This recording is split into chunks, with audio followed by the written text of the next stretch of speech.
님 질의하여 주십시오.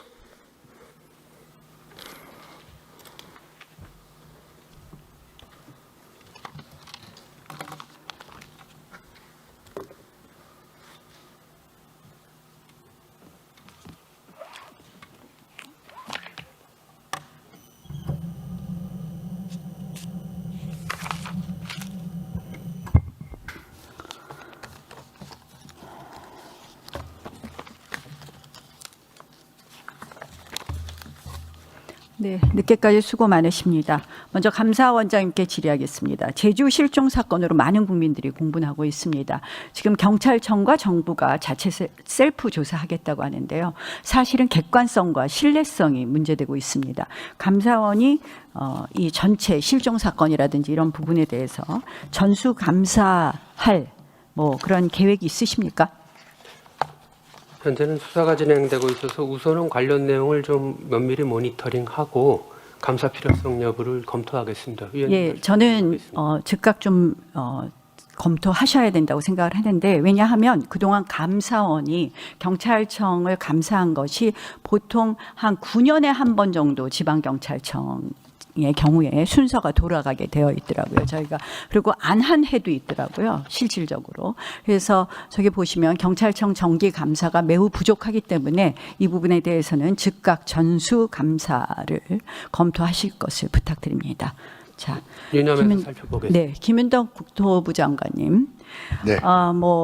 계속해서 용산공원에 네. 이 닥치고 불도저식으로 공사해서 공급하겠다는 것에 대한 비판이 있는 거 잘 아실 것입니다. 사실 이런 조감도 보신 적 있습니까? 여의도에 아직 안 나오는데, 여의도 지금 국회의사당 자리에 아파트 개발이나 해라. 국회 뭐 하느냐, 가장 생산성이 낮은 곳에 아파트 개발이나 하라. 저는 일면 공감되는 부분이 있더라고요. 그것뿐만 아니라 폐버스 청년주택, 고시원 욕조 대책까지 지금 정부가 내놓는 것이 국민들에게 공감이 되지 않습니다. 요는 뭐냐, 청년들한테 임대주택에 살아라라는 거예요. 빌라만 대출도 마찬가지고요. 저는 중요한 것은 청년 신혼부부가 주택을 자기들이 살고 싶은 데에 살 수 있는 시작을 만들어주는 것이라고 생각을 합니다. 그래서 제가 초지일관 주장하는 것이 헝거리식 저출산 정책입니다. 다른 게 아니라 결혼한다 그러면 소득 수준과 상관없이 한 2억 원 초저리 장기 대출 한 20년 해줍니다. 정부는 이자 차액 부분만 20년 동안 부담하면 됩니다. 그래서 그걸로 주택을 사거나 주택 전세를 얻기 시작해서 출발을 하게 해줘야 되는데, 무조건 이 청년들은 임대주택에 살아라, 신혼부부는 임대주택에 살아라, 이건 주거 카스트 제도다, 이런 이야기 하고 있습니다. 게다가 용산공원은 어린이 정원 만든다고 그럴 때도 독극물공원이라 그러고, 김민석 대표 그 당시 정책위 의장일 때 15cm 흙 덮어봤자 위험한 곳이다, 이런 이야기도 했습니다. 그래서 앞뒤 안 맞는 이야기들 하시지 말고 탄천부지 적극적으로 검토하신다고 했는데요. 탄천부지 적극적으로 검토하시는 게 어떻겠습니까? 탄천부지에 대해서는 적극적으로 검토할 예정이고요. 네. 현재는 탄천부지에 대한 그 자료가 전혀 없기 때문에. 자, 용산공원은 서울시로부터 어떻습니까? 빨리 철회하실 생각 있으십니까? 공원은 한 번 만들면, 한 번 없어지면 불가역적으로 됩니다. 저는 이 부분에 대해서 적극적으로 제고해 주실 것을 말씀드리고요. 의원님, 공원도 위험하다고 했는데, 말씀해 주신 건 용산공원을 없애겠다고 하는 주장은 어디에서 들으셨습니까? 공원 실질적으로 없애는 쪽으로 가니까 지금 말한 적이 없는데요. 자, 그러면 다행인데요. 용산 부분에 있어서 임대주택 짓는 거 제고해 주실 것을 촉구합니다. 왜냐? 그동안 보면은 우리 법에 따르면 이 공원보다 주택의 경우에 더 이 일종의 유해 물질에 관한 기준이 높은 거 잘 아실 겁니다. 그래서 여러 가지 용산공원이 주택 용지로도 북적절하고 실질적으로 아까 말씀드린 것 같은 여러 문제점이 있으니 제고해 주실 것을 다시 한번 촉구합니다. 구윤철 부총리께 질의하겠습니다. 자, 장특공 폐지, 임대사업자 세제 혜택을 완전히 몰수하는 거, 이거 징벌적 과세 아닙니까? 아니, 장특을 폐지하는 게 아니고요. 보유하는 경우에 대해서는 아니, 그러니까 거주하면 보유와 거주랑 뭐 이런저런 말씀하시지만 실질적으로 축소되고 그렇지 않습니까? 거주하면은 그 8% 해가지고 10년 하면 80%까지 공제해 줍니다. 아니, 조금 조정하셨지만 네. 자, 이거 징벌적 과세라고 국민들이 받아들이고 있습니다. 근데 저는 징벌적 과세보다 더 문제가요. 이게 지금 전월세 시장을 왜곡하고 힘들게 하고 씨가 말르게 한다라는 것입니다. 특히 임대주택 그 임대사업자 세제 혜택 문제가 가장 큰 문제라고 저는 생각하는데, 자, 정부 믿고 임대 등록했었습니다. 이분들 그 당시 지금 8년 동안 거주하게 하면 뭐 8년 동안 거주하게 하고 5% 정도만 세를 올리면 여러 가지 세제 혜택 주겠다 했던 그 대책 아시죠? 2017년 문재인 정부에서 발표한 거. 네. 그게 전월세 활성화하겠다고 한 거 아닙니까? 근데 이거 완전히 폐지하게 되면 실질적으로 이 전월세 씨말리는 거 맞지 않습니까? 일단 그 아파트에 대해서는요, 8년 임대하던 게 이제는 종료가 됩니다. 종료가 되는데 끝나고 나서 영원히 이게 보유를 해도 저 시장에 내놓지 않아도 계속 혜택을 보게 되니까, 그래서 일정한 기간에 한정해서 혜택을 주고 그 더 아니, 이상 하지 않는 임대에 대해서는 좀 종료시키는 게 타당하지 않은가, 이런 정책적인 판단을 했다. 지금 이거 청원 엄청나게 오는 거 아시죠? 지금 이렇게 해서 지금 내놓은 대책에 따르면 이분들이 2029년 전에 팔아야 되는 거예요. 그러면 어떻게 되겠습니까? 결국 우리나라 임대 시장의 80%는 민간이 공급하고 있어요. 알고 계시죠?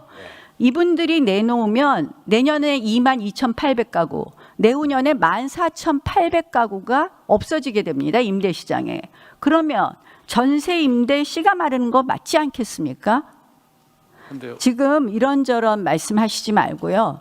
이분들에게는 정부만 믿고선 8년 동안 착하게 임대했는데 이제 와서 뒤통수 맞는 셈이고, 실질적으로 위헌적인 부분도 있습니다. 정부에 대한 신뢰 이익도 침해되고 위헌적인 부분도 있기 때문에 저는 이 부분에 대해서는 다시 검토해 주셔야 된다고 생각을 하고요. 그다음에 부부 공동명의면 실질적으로 보유세 더 많이 부과하게 되어 있는 거 아시죠? 아닙니다. 그건 1세대 1주택 특례도 인정을 해주고 있습니다. 선택이. 저희가 선택이라고 하지만 실질적으로 한 사람이 보유한 것보다도 세 부담이 더 많은 것으로 확인되고 있습니다. 그래서 이 부분에 대해서 이혼 장려세다 이런 말이 나오니 아닙니다. 아니면 아닌 것을 더 네. 정확하게 설명해 주시고요. 네, 설명해 맞다면 이 부분에 대해서는 처리해 주실 것을 말씀드립니다. 이억원 금융원장한테 질의하겠습니다. 자, 이 지금 대출 문제, 선착순 대출 배급이라든지 청년 빌라 포비아 강요한다라는 말씀 들으셨을 겁니다. 청년들에게 빌라의 경우에만 대출해주고, 그리고 사실상 이 대출 총액 규제로 인해서 선착순 대출 문제 굉장히 심각한 거 잘 아실 겁니다. 이 부분에 대한 개선을 촉구하고요. 자, 이 단일 종목 레버리지 ETF에 대해서 좀 질의하겠습니다. 이억원 금융위원장님, 그 실질적으로 이 단일 종목 레버리지 ETF로 인해서 돈 번 곳은 미래에셋 같은 자산 운용사고요. ETF 운용사고. 뭐 그것만으로 번 거는 아니지만 미래에셋 상반기 9천억 원 이상 벌었습니다. 근데 단일 종목 레버리지 ETF를 통해서 이 한마디로 개인들이 얼마를 손실을 받느냐, 고점 대비해서 54조 원을 손실 받습니다. 그런데 여기서 문제가, 자, 감독원장이 ETF 금융감독원장 아드님이 ETF 운영사에 근무하고 있다, 이런 제보를 받았습니다. 맞습니까? 제가 잘 알지 못합니다. 자, 저희 의원실에서 확인한 바에 의하면 맞는데요. 이게 뭐가 문제냐? 이건 사적인 문제가 아니라 금융감독의 공정성에 걸린 중대한 사안이고, 그리고 금융위원회의 구성이라든지 이런 것에 관한 법 위반이라고 봅니다. 금융위원회 구성에 금융감독원장님 포함되시죠? 네. 그리고 금융위원회법, 금융위원회 설치 등에 관한 법률 11조에 보면은 배우자, 사촌 이내의 혈족, 이촌 이내의 인척 또는 자기가 속한 법인과 이해관계가 있는 사람에 관련된 사항의 심의 의결에는 제척되어 있도록 하죠. 제척되도록 하죠. 이것뿐만 아니라 이해상충에 문제가 있으면 금융위뿐만 아니라 다른 모든 거에 있어서 공적인 영역에서는 제척이 돼야 되죠. 네. 그렇게 되겠죠. 네. 그리고 적어도 애매하다면 스스로 기피하거나 회피해야 되겠죠. 기피해야 되겠죠. 그러니까 그건 구체적인 사안에 따라 이제 그렇게 판단해야죠. 지금 이제 시중에 김용범 실장님 아드님하고 그리고 금융감독원장님 아드님 두 분이 미래에셋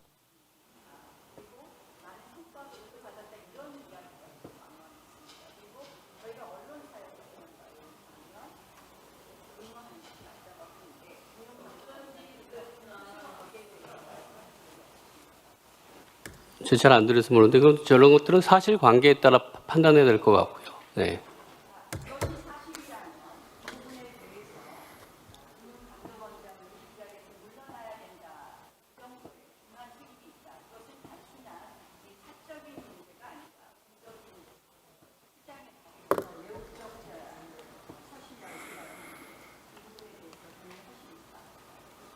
그건 어느 회사에 있다는 게 아니라 지금 말씀하신 금융위원회 이런 건들도 구체적으로 사안에 따라서 그게 다 해당이 되면 제척을 하고 그런 선례도 있고 근데 모든 거를 다 그것에 따라 정하는 건 아니고요. 사실에 따라서 그 법에 따라서 판단하면 된다고 생각합니다. 금융감독원장이나 김용범 실장으로서 장애 종목 레버리지 있겠고 빨리 통과시켜달라 이런 요구 받은 적 있으십니까? 없습니다. 그런 적이 없다. 네. 위원회가 국제적으로 판단한 것이다. 누차 말씀드렸지만 여러 의견을 듣고 관계부처 협의하에 저희들이 도입을 추진했고요. 네. 만약에 제가 말씀드린 오늘의 사안이 사실이라고 확인된다면 여기에 대해서 금융위원장으로서 네, 알겠습니다. 그리고 아까 말씀드린 거 답변 하나 더 드려도 될까요? 네, 그렇습니다. 네네. 낙연으로 들어가셔도 되겠습니다. 네, 아까 부동산 대출 문제 같은 경우는 저희들이 총량 관리 부분을 1.5%에서 3%로 합리적으로 조정하면서 그런 문제를 해소했고요. 그다음에 그 빌라 문제 같은 경우도 아까도 누차 말씀드렸는데 저희들이 기존 프로그램을 대체하고 빌라로만 가라고 그러는 게 아니라 기존 프로그램은 그래도 있으면서 이거는 사회 초년생들을 위한 월세 부담을 완화시키기 위한 별도의 새로운 선택지를 준 거기 때문에요. 네.